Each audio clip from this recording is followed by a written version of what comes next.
aca ndeysaan deuxième demi-finale poids léger diggante Grand Mbagnick bu Bettenty Ninki Fata bu Ndiongone combat revanche bi ñuy mujjee daje daaw ndeysaan Madina Sangako la woon Ninki Fata moo ko daanoon aca ndeysaan tey ñu dajewaat fii nga xamante ne moom moo di Ndangaan Sokone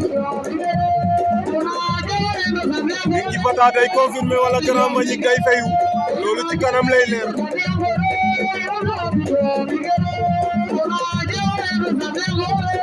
aca 100% Gouloup TV laa doonee deuxième demi-finale a sifflé diggante Ninki Fata bu Ndiongone Grand Mbagnick bu Bettenty aca ndeysaan yete mbalakaan rek Madina Sangako reedu fagum fam Ninki Fata a maafun ndax a confirmer kay xaye ndax heure ref ka aca kagan mbamir xana leer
ande jonge fu julna nanu me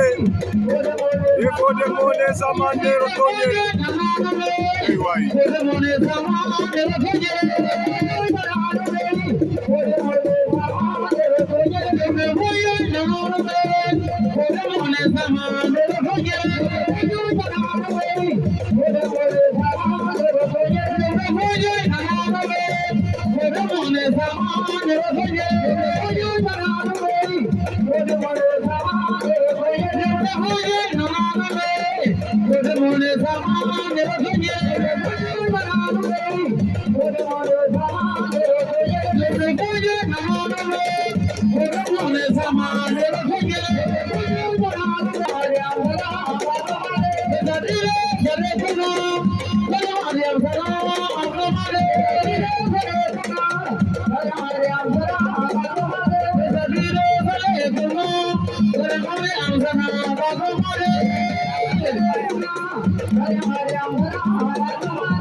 Lawa bukan Grand Mbagnick a maafan